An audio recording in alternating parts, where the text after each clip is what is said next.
You think you know the man sleeping next to you every night.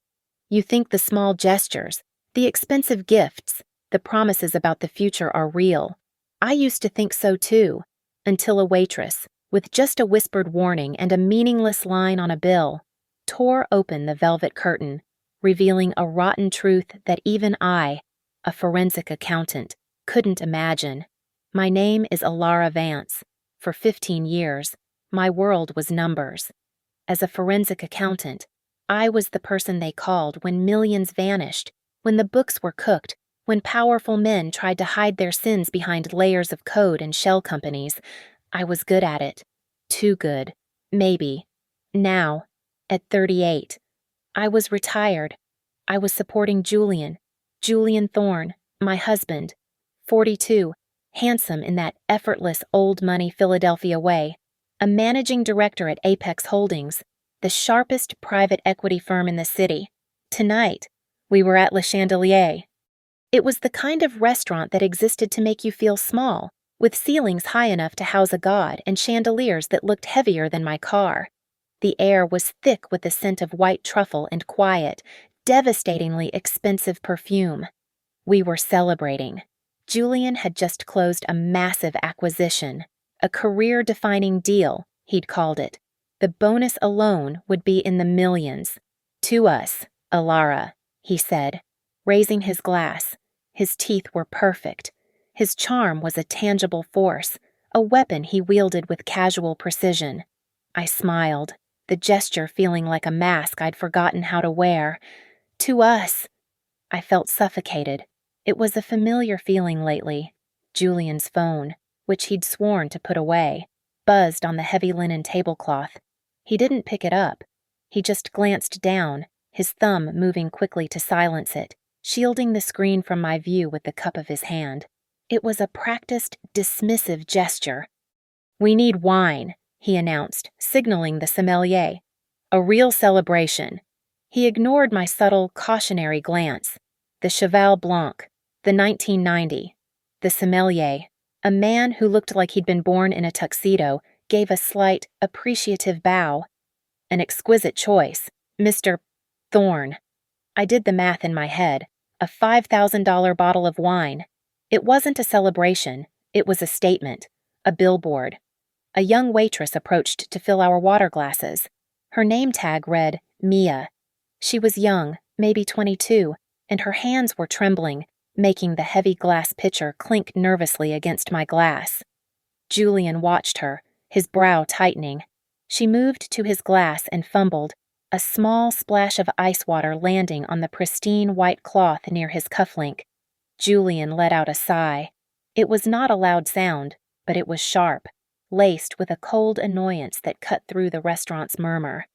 "Are you new?" he asked, not looking at her. I'm so sorry, sir," she stammered, her face flooding with color. She dabbed at the spot with a napkin, her movements jerky and panicked. "Just be more careful," he said, his voice flat. He dismissed her with a wave. The girl looked up, her eyes meeting mine for a brief, terrified second before she fled. "Excuse me," Julian said, standing and smoothing his jacket. "I need to wash my hands." He picked up his phone and walked toward the restrooms. The second he was gone, the atmosphere shifted. Mia, the waitress, reappeared at my elbow, moving with a sudden, shocking urgency. "Mrs. Vance," she whispered. Her voice was shaking, but it was threaded with steel. "You seem like a good person. Please, don't trust him." I stared at her, blindsided. I was used to women being infatuated with Julian, but this was different. This was desperate. I think he's in trouble," she rushed on. "Please, just be careful." A cold spike of irritation shot through me. How dare she? "Thank you for your concern," I said. My voice clipped, the words like ice. I was dismissing her just as Julian had, a silly, jealous girl trying to cause trouble. "No, please." Her eyes were wide, pleading.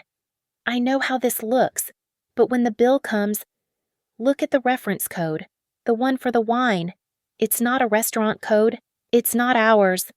Before I could process this, she was gone, disappearing back toward the kitchens as Julian emerged from the hallway, drying his hands with a cloth napkin.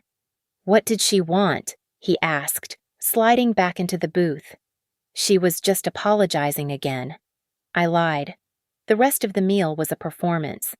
I pushed the Dover sole around my plate. I nodded as Julian boasted about the deal, about how he'd outsmarted the sellers, but the seed was planted, a tiny, toxic seed of doubt, watered by my own long-buried instincts. When the check finally came, Julian passed the leather folder to me. You're the numbers expert, darling. You handle the damages. My fingers felt numb as I opened it. The total was staggering. I forced my eyes to scan the items, past the caviar, past the entrees, until I found it. Cheval Blanc, 1990, 5,000. Ref ATLX, 2011-901. My breath caught in my throat.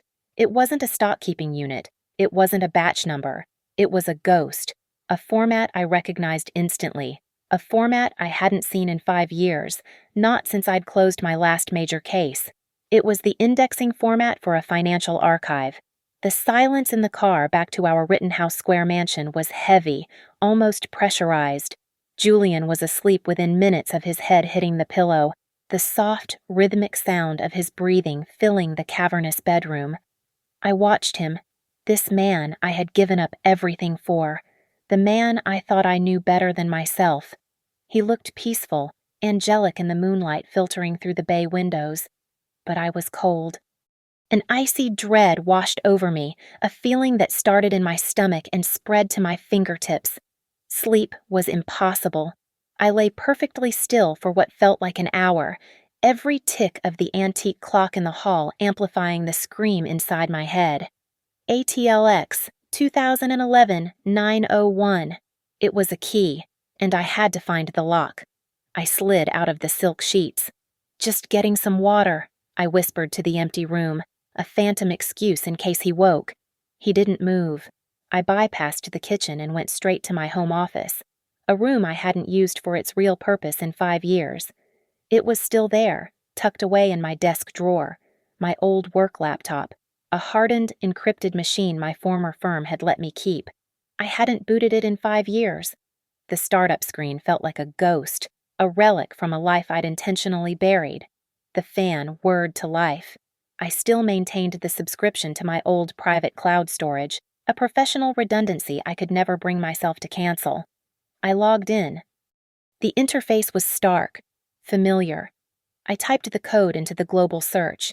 ATLX 2011-901. I hit enter. Query returned 0 results. Of course. It wasn't a file name. It was a breadcrumb. I closed my eyes, forcing the wife part of my brain offline and letting the auditor take over. The part of me that sees patterns in chaos. ATLX, a stock ticker. I ran a quick search on public exchanges. Nothing active. I tried a corporate registry search. Nothing obvious. I was thinking like a user, not an investigator. I looked at the string again, breaking it down. ATLX, 2011-901. It wasn't a single identifier. It was a vector. ATLX, maybe an acronym for a location Atlanta. The year, 2011, case number file number 901. My fingers flew across the keyboard, my knuckles white. I navigated to the PACER system, the public access portal for federal court records. I pulled the Georgia district. I filtered for corporate bankruptcy filings. Year 2011, City Atlanta. My heart was hammering against my ribs, a painful, frantic rhythm. I scrolled through the filings, and then I saw it.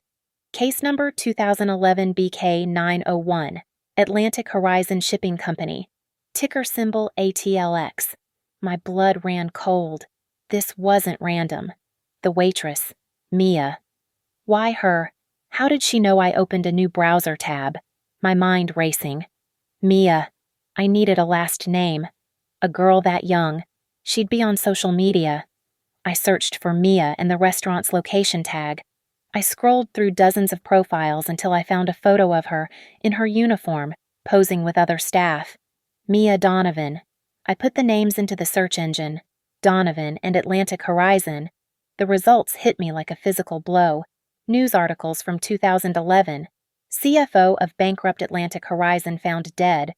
Patrick Donovan dies by suicide amid embezzlement scandal. The articles painted a picture of a desperate man who had stolen millions and killed himself when the company collapsed. Patrick Donovan, Mia Donovan's father. I leaned back in my chair, the room spinning. I couldn't breathe.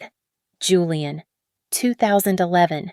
He wasn't at Apex yet. He was at his previous firm, hungry, climbing. I remembered it now, vaguely.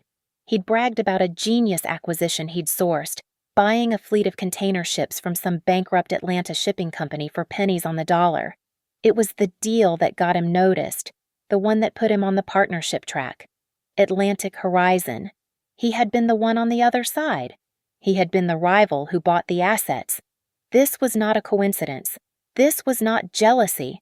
This was a $5,000 bottle of wine, purchased on the anniversary of a man's death, tagged with the case file of his ruin. This was a message. The stay-at-home wife was gone. The auditor was back. I was fully, painfully awake, a cold precision settling over me where the shock had been. This was not a jealous warning. It was a message, delivered by the daughter of a man Julian had likely destroyed. I went to the central media closet. Julian was so proud of our home server. He'd always bragged about his total financial transparency, insisting we keep everything on this shared drive: our taxes, our investments, our household accounts. It was his way of proving he had nothing to hide. Liars always build the most elaborate facades. I logged into the admin console. The password prompt appeared. I typed our old anniversary standard Alarin Julian 2015. Access denied. He had changed it. He had locked me out of my own home. A small, bitter smile touched my lips. Julian was brilliant at deals, but he was sloppy with infrastructure. He forgot who had built this system for him, who had migrated his entire digital life onto it 6 years ago. I forced a hard reboot, holding the power button until the unit went silent, then brought it back up in safe mode. I accessed the root command line, a black screen with a blinking cursor. It felt like coming home. I typed in the backdoor credentials I had embedded in the kernel 5 years ago, a just-in-case measure for a catastrophic system failure. Or this. I was in. The file structure was clean, organized, exactly as I'd left it. Except for one thing, a new partition, hidden, encrypted, and unlabeled. He'd gotten just smart enough to be dangerous, but not smart enough to hide his tracks from me. I pulled the partition's image and ran it against a custom brute force cracker I'd written in college. It would take time. While it worked, churning through possibilities, I turned my attention to the accounts he couldn't hide: our joint banking. I opened our primary checking account. On the surface, everything looked perfect. Salary deposits from Apex, automatic payments for the mortgage, the utilities, the lease on his Porsche. Julian was meticulous. But I wasn't looking at the surface. I exported the last 6 months of transactions and opened the raw data logs. The metadata, the digital fingerprints. There, tucked between the Whole Foods charges and the dry cleaning bills. A payment for $50.99 to Optic Solutions LLC. 3 days later, another payment, $100.99. Last week, a different vendor. Global Synergy Imports. $50.99, $100.99. It was a classic pattern.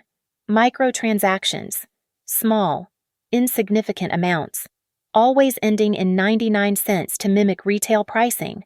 They were pings. He was testing the system, seeing which payments would go through an automated clearinghouse without flagging an audit. He was building a money laundering channel. A small chime sounded from my laptop. The partition was open. My cracker had finished. I clicked on the newly mounted drive. It was full of folders. Most were nondescript strings of numbers, but one stood out. Just 2 letters. SV. My mind instantly went to Silicon Valley. Savings. I clicked it. It was filled with video files and image captures. I opened the first video. It wasn't another woman, not in the way I expected. The camera was a laptop's, the angle high. Julian was in a hotel room, but he wasn't alone. A woman was with him, sharp, elegant, with dark hair pulled back. I recognized her instantly. Sabrina Valenti, 40 years old, the powerful, terrifyingly competent chief financial officer of Viridian Dynamics, the very company Julian was supposedly in a hostile battle to acquire. They weren't just having an affair, though the discarded wine glasses and the intimacy of the setting suggested that too. They were working.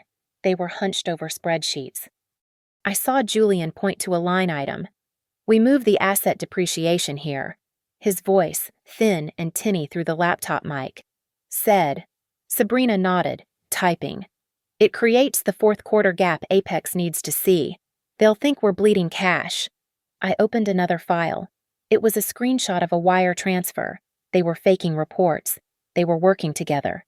I didn't sleep. As the first gray light of dawn filtered into the office, I was elbows deep in a complex web of deceit that made my old cases look like child's play. This wasn't a hostile takeover. It was a coordinated, parasitic heist, a massive fraud designed to hollow out two of the city's largest firms. Julian and Sabrina weren't just colluding. They were partners. They were systematically stripping both Apex and Viridian, using one to bleed the other and hiding the profits in the middle. The mechanism was disgustingly elegant. They had established a series of offshore shell corporations in jurisdictions with impenetrable secrecy laws. Using these anonymous entities, Sabrina would identify Viridian's toxic, non-performing debt loans she knew would never be paid back. She'd sell this debt to their shell companies for pennies on the dollar, officially cleaning Viridian's books. Then, Julian would step in. Using his authority at Apex, he would direct his firm to invest in these same assets, portraying the bad debt as a distressed but high-yield opportunity. Apex would buy the debt from their shell companies at a grossly inflated price, often 10 times what they'd paid for it just days earlier. The profit, a clean 90% or more, vanished into their offshore accounts. Julian was using his own company's money to buy worthless paper from himself. The deal we had celebrated just hours ago, the one that meant millions in bonuses for him, was the final, massive transaction. They had successfully offloaded the last of Viridian's toxic assets, leaving it a clean, empty shell for Apex to acquire, while they pocketed the last and largest payout. I kept digging. There had to be a central repository. Julian was arrogant, but he was also obsessive. He would want to track his conquest. In the root directory of the hidden partition, I found it, a file named syskernel-log-dat. It was designed to look like a harmless, unreadable system file. But the file size was too large, the last modified date too recent. I opened it with a hex editor and saw the encrypted header.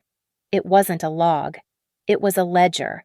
My own encryption cracker, the one I'd used on the partition, couldn't open it. This was something different. But Julian wasn't a cryptographer. He was a finance guy. His password would be an egotistical tell. I tried his birthday. No. His mother's maiden name. No. I tried the king. It opened. My breath hitched. It was all there.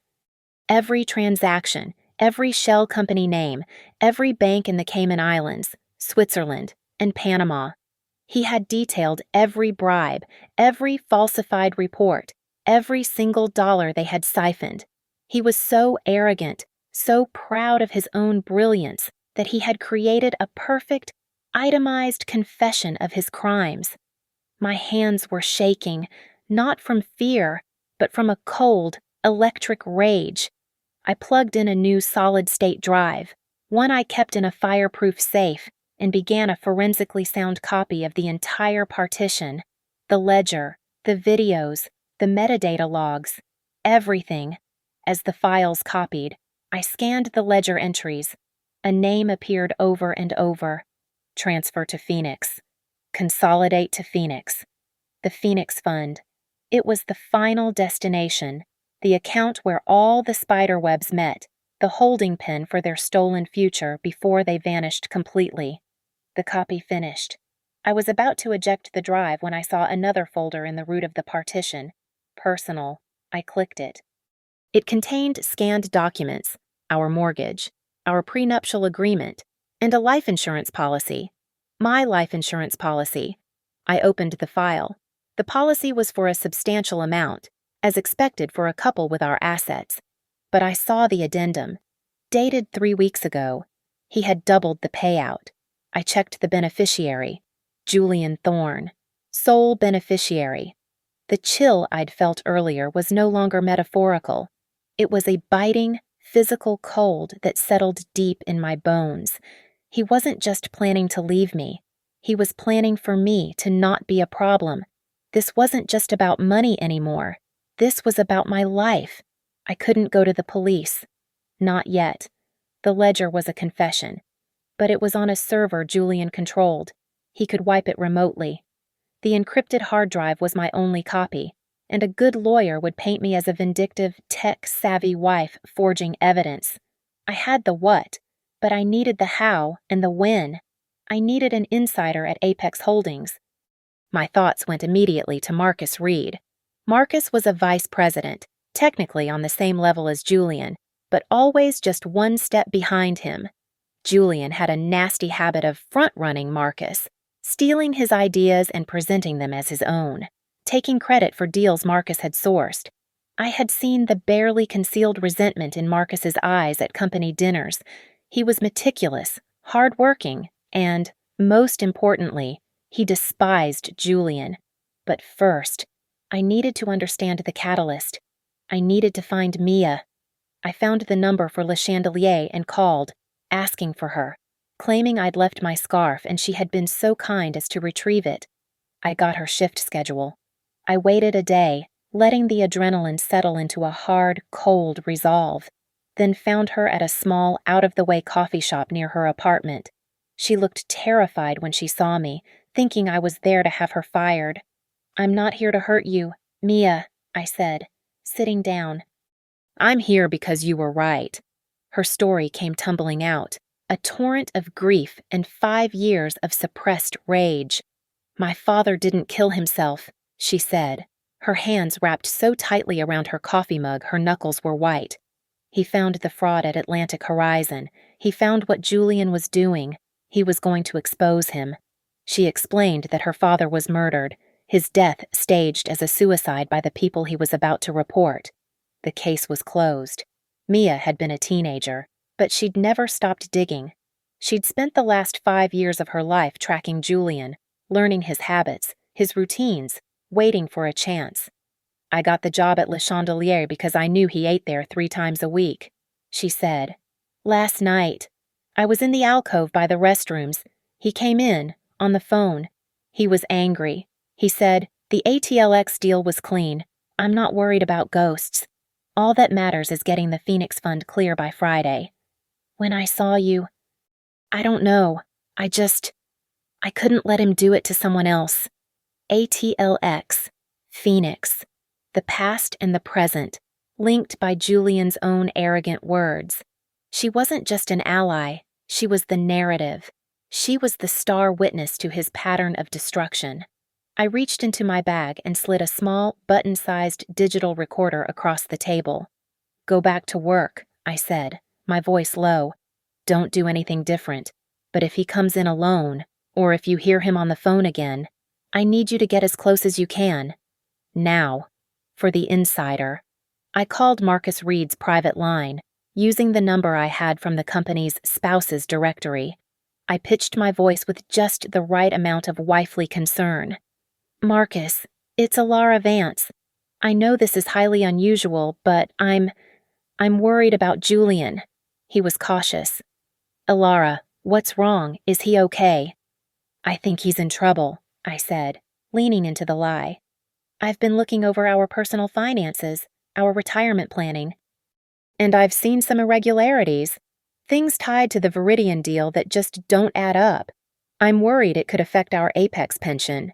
He was hesitant, the wall of corporate loyalty still strong. Ilara, I'm sure it's nothing. Julian is the best. He wouldn't put the firm at risk. I'm sure you're right, I said, my voice soft, apologetic. It's just, I keep seeing these strange vendor names in our joint accounts, and they seem to trace back to some offshore entities that are also counterparties in the Viridian deal. Names like Optic Solutions and Global Synergy. There was a dead silence on the line. I heard him take a sharp, sudden breath. I had him. Those were the names Julian was using for his laundering tests. Names I was willing to bet he'd also used for internal, low-level transactions at Apex. Where did you get those names? Marcus's voice was no longer placating. It was sharp. I'm a forensic accountant. Marcus. Or at least, I used to be. I said. I'm just a worried wife. Can you please discreetly just check the internal transfers? See if those names appear. I'd hate for Julian's ambition to expose the rest of you. Another long pause. I'll look, he said, and hung up. The first piece was in play. I returned home just before the sun rose. I showered, washing away the smell of cheap coffee and the adrenaline of the meeting. I slipped back into our bed, the silk sheets cool against my skin. When Julian woke, I was exactly where he expected me to be. The wife he had retired, the woman he believed he had neutralized. This, I knew, would be the most difficult audit of my career. You were up early, he murmured, his voice thick with sleep as he pulled me against him. Just restless. I lied, forcing my body to relax into his embrace. I was thinking about the celebration. You really did it, Julian. You won. His ego, always hungry, took the bait. He kissed my shoulder. I always win, darling. You know that. The old guard at Apex, they're dinosaurs. Too slow, too cautious. You have to be willing to break the rules they live by. I let him talk, let him drape his arrogance over me like a blanket. I made us breakfast, my hands steady as I poured his coffee. I was the picture of the supportive, admiring wife, listening to the victor describe the battle. It just sounds so complicated, I said, my voice infused with a breathy, calculated innocence. With a deal this big, isn't it stressful? I was reading this article the other day. Something about the SEC. They're looking very closely at these kinds of mergers right now, especially companies like Viridian. Are you sure everything is okay? I watched him. He didn't look up from his paper, but his hand, the one lifting the coffee cup, paused for a single, fractional second. That's just bureaucratic noise, Ilara, he said, his tone dismissive. It's meant to scare the little people. Don't worry your pretty head about it. He took a sip. But I saw it. A tiny, almost imperceptible bead of sweat had formed at his temple, just below his perfect hairline. He was sweating. He was worried. The seed was planted. My phone, lying on the counter, vibrated. A text from a new, unsaved number. I didn't need to look. I knew it was Marcus. I met him an hour later at a Starbucks so crowded we were instantly anonymous. He looked like he hadn't slept in days. He was pale, and his anger was a low, vibrating hum. You were right, he said, not meeting my eyes. He stared into his black coffee. He didn't just loop me in. He used my login credentials. He used my credentials to approve the final 2 transfers, the most illegal ones. He was building his exit ramp, and he was painting my name on it. When this whole thing collapses, I'm the one who signed off. He's setting you up to be the fall guy, I said, stating the cold fact. Completely, Marcus spat. He's getting sloppy, arrogant. He and Sabrina, they're planning to liquidate the entire Phoenix Fund. They're moving all of it. This Friday. The words hit me. This Friday today is Tuesday. That's 3 days. He's not waiting around, Marcus continued, his voice dropping. He's booked tickets, 2 one-way flights to Dubai, Friday, just before midnight. He's planning to be in a country with no extradition treaty while I'm being fitted for a jumpsuit. No, I said, the word like a chip of ice. He's not. We stop him before he ever gets to the airport. I returned to the cold, silent mansion. 3 days. My mind was racing, building the trap, auditing the timeline. I had the ledger. I had the motive. I had the insider. I had the pattern. I opened my secure laptop, ready to start collating the evidence for the SEC, ready to build the case file that would tear Julian's life apart. An email sat in my inbox. It had arrived 3 minutes ago. The sender was Sabrina Valenti. My heart stopped. I opened it. The subject line was blank. The body of the message contained only 8 words. I know what you are doing. Julian is a monster. He is forcing me. Meet me. Alone. It was a trap. A blatant, desperate, poorly constructed trap. But a trap you know about is no longer a trap. It's an opportunity. Sabrina Valenti, the calculating CFO of Viridian, was not the type to suddenly grow a conscience. She wasn't being forced. She was a co-conspirator. But she was also nervous. My probe had rattled her. I agreed to meet her. A public park. Midday. I wore a simple dress and sunglasses. A beige trench coat over my arm to hide the fact that my hands were shaking. I wasn't alone. Mia, armed with a high zoom camera, was positioned in a parked car across the street, documenting the meeting. Marcus was on an open phone line in my pocket, the microphone live, listening to every word. Sabrina was already there, sitting on a bench, looking pale and haggard. She'd forgone her usual power suit for jeans and a simple sweater, an attempt to look vulnerable. It was a good costume. "Thank you for coming," she said, her voice a strained whisper. "You don't know what he's like. He's not just a thief, Alara. He's a monster." She spun a predictable, tearful story. She claimed Julian was blackmailing her, holding evidence of a gambling debt from her past, forcing her to cook the books at Viridian, forcing her into the affair. "I never wanted any of this," she cried, dabbing at her dry eyes. "He's planning to leave the country. He's going to leave me to take the fall. I want out. I'll testify. I'll give you everything in exchange for immunity." She reached into her purse and pulled out a small black USB drive. "This is everything," she said, pushing it into my hand. "It's all his personal accounts, the ones he's hiding from me, the ones he's using to pay other people. It's my only leverage." I looked at the drive, then at her. "Why me, Sabrina? Why not the SEC? Because he's your husband," she snapped, her composure cracking for a second. "You're the only one who can get close to his personal server without him knowing. You're the only one who can plant this or use it. Please, just get him. Get him before he destroys us both." I knew she was lying, but I also knew she was giving me exactly what I needed. I closed my hand around the drive.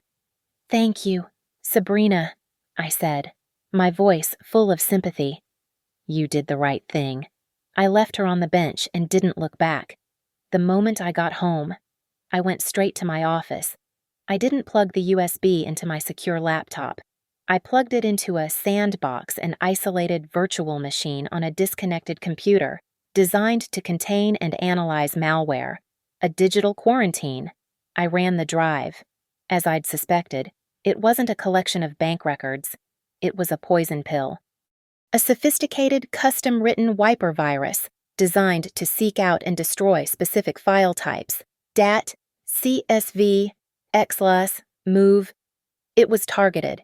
It was designed to find my encrypted hard drive, the one I'd copied from Julian's server, and erase it completely, along with my entire operating system. A cold, thin smile spread across my face. Sabrina didn't want out. She wasn't an ally. She was trying to destroy the evidence. She and Julian had realized I was digging, and this was their clumsy, brutal attempt to silence me. They had confirmed my data was the one thing they feared. The time for quiet investigation was over. It was time to set the final stage. I picked up my phone. My first call was to Julian. My voice was warm, intimate, apologetic. Hi, darling. I feel like we haven't connected all week. I know you've been working so hard on this deal. I want to celebrate. Properly. I've made a special reservation for Friday night. Just you and me, our old spot. But first, a drink at home. Friday, he said, his voice instantly cautious. Alara, Friday is busy. Just for an hour. Julian, I cooed. Please, I miss you. Let's say 7:30 before we go out. He paused.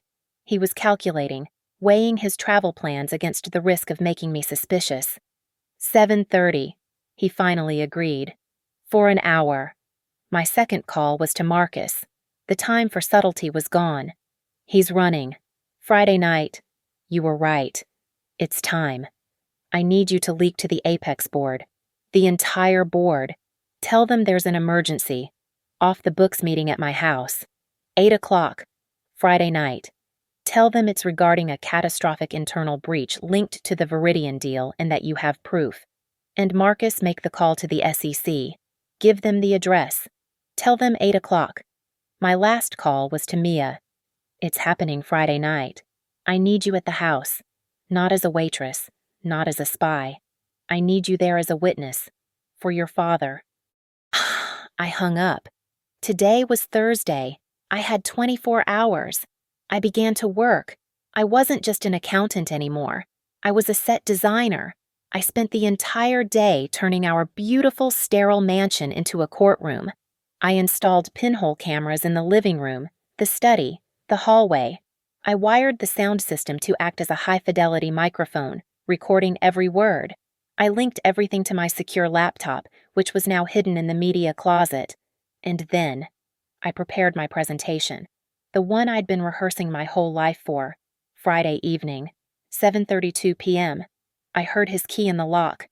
The click of the deadbolt was like the cocking of a pistol. I stood in the center of the living room, waiting. I had chosen my armor a sleek, black dress he'd always loved, a single strand of pearls. The room was dimly lit, save for the spotlights on the main wall, where our 80-inch television hung like a dormant black mirror. Julian walked in, tossing his briefcase onto the Italian leather sofa. He looked tired, yes, but beneath it was the electric hum of a man who believed he had just committed the perfect crime. He was practically vibrating with self-satisfaction. Alara, what's this? He said, loosening his tie. I thought we were… Oh. He took me in, his eyes appreciative, the smugness morphing into a familiar, predatory charm. You look stunning, darling. You really dressed for our drink. Only for the most special occasions, I said. My voice was smooth, betraying nothing. I walked to the crystal decanter on the bar cart. To celebrate you, Julian, your success, the culmination of all your hard work. I handed him a heavy glass of scotch. He took it, his other hand finding my waist, pulling me close. To us, he murmured. About to kiss me. I placed a finger on his lips. Not yet. I made a little presentation.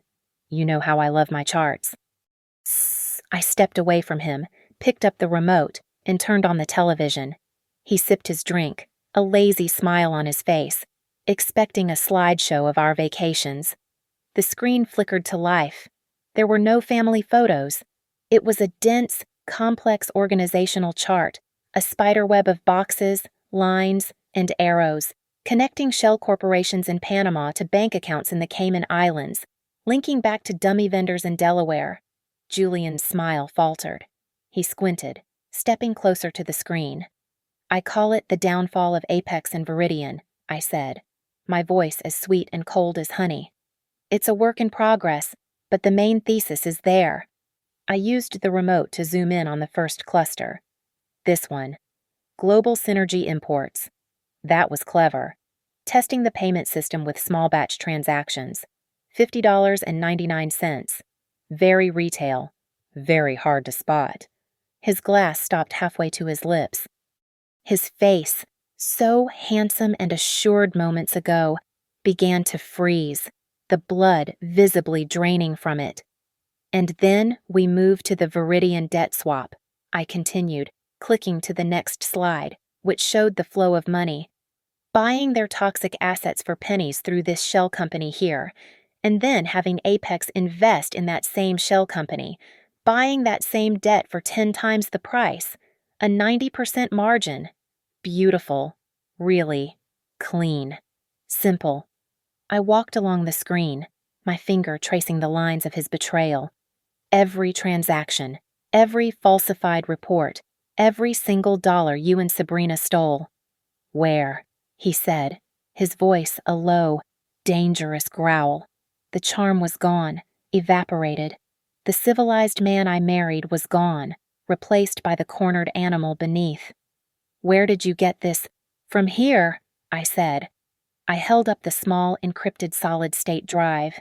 It was matte black, insignificant in my palm. You got sloppy, Julian. You locked me out of the server, but you forgot who built the house. You forgot my specialty. I looked him dead in the eye, the last shred of my old life burning away in the cold fire of my anger. I clean up trash, and you, my love, are a massive, stinking pile of financial garbage. He took a step toward me, his face a mask of pure rage, his hand raising the glass not to drink, but to throw. I wouldn't, a new voice said. The front door, which I had left unlocked, swung open. Sabrina Valenti walked in, bold, composed, wearing a sharp Armani pantsuit. She looked from the screen to me, an appreciative, almost pitying smirk on her face. You're smart, Ilara, she said, strolling into the room as if she owned it. Much smarter than he gave you credit for. But you're too late. Julian stopped. The rage on his face dissolved, replaced by a slow, cruel laugh. It was a horrifying sound. He turned to me, his eyes glittering with triumph. You're too late, he echoed. What? I said, my presentation faltering. Did you really think I'd let a stay-at-home wife, a retired number cruncher, take me down? He sneered. Did you really think we wouldn't have a contingency for you? He put his arm around Sabrina, pulling her to his side. While you were busy playing detective, Sabrina and I were accelerating the timeline. We moved the money. This morning. The Phoenix Fund is empty. Your ledger is a history book. It's a record of money that no longer exists. Sabrina's smirk widened. She held up her phone, the screen glowing. And one more thing. While you were busy setting up your little PowerPoint, I was busy with the courts. I filed an emergency injunction this afternoon. What? I said, the words catching in my throat. Based on your increasingly erratic behavior, Sabrina said, her voice dripping with false pity. Your paranoid delusions about your husband. I had a psychiatrist, a friend of ours, testify to your unstable mental history. As of 4 p.m., a judge agreed. All your joint assets, this house, your personal accounts, everything, is frozen pending a competency hearing. Except, of course, for the offshore accounts, which the court can't see, the ones we already emptied. Julian's laughter filled the room, a brutal, ugly sound. He stepped toward me, his hand outstretched, palm up. You can't touch us, Ilara. You have nothing. You are nothing. Now, give me the hard drive. They stood there, the two of them, a perfect portrait of arrogant, corporate evil. They had planned for everything. They had stripped me of my money, my reputation, and, they believed, my evidence. I looked at Julian's outstretched hand. I looked at Sabrina's triumphant face. And for the first time in days, I laughed. It wasn't a small laugh. It was a deep, genuine, and utterly cold laugh that echoed off the marble floors. Julian's smile vanished. What's so funny? Oh, Julian, I said, wiping a tear from my eye.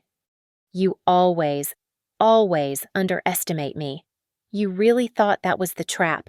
What are you talking about? Sabrina snapped, her composure cracking. This, I said, gesturing to the screen, to them, to the glass of scotch in Julian's hand. This wasn't the trap. This was the stage. You see, you're right. I did know you were moving the money today. I've known for 3 days.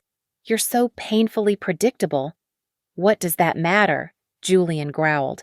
It's gone. Is it? I asked, my voice light. You know, you're not the only one at Apex with an ego. You remember Marcus Reed, don't you? As if on cue, the doors to my home office swung open. Marcus Reed stepped out. He was not alone. Flanking him were 2 people, a man and a woman, dressed in dark, conservative suits that screamed federal law enforcement. Julian Thorne, Sabrina Valenti, the woman said, her voice holding the flat, indisputable authority of the government. You are under arrest for securities fraud, wire fraud, and money laundering. Sabrina's face contorted. You can't, she shrieked, all pretense of control gone. You have no evidence the money is gone. You're too late. Are we? The male agent asked, moving to cuff a stunned Julian who seemed to have turned to stone. You see, Sabrina, I said, walking back to the television, the solid-state drive still in my hand. I knew you'd try to erase my evidence. That's why I let you. The malware on your little USB. It was very well designed, but it was designed to wipe this drive. I held up the black plastic casing. A $50 decoy. The real ledger has been in an SEC vault since Wednesday. I plugged the decoy drive into the TV's USB port. And as for the money, Marcus, would you care to explain you're the VP of operations, after all? Marcus looked at Julian, his expression one of pure, cold satisfaction. You were sloppy. Julian. You used my credentials to build your exit route. You thought that made me your scapegoat. It made me the administrator of your downfall. He nodded to the agents. When Julian initiated the final transfer of the Phoenix Fund this morning, he thought he was sending it to Zurich, but I had already fixed the routing parameters in the Apex core system. I put a redirect on the primary Swift node. The money never went to Switzerland. It was rerouted 5 hours ago, every single cent of it, directly into a federal seizure account.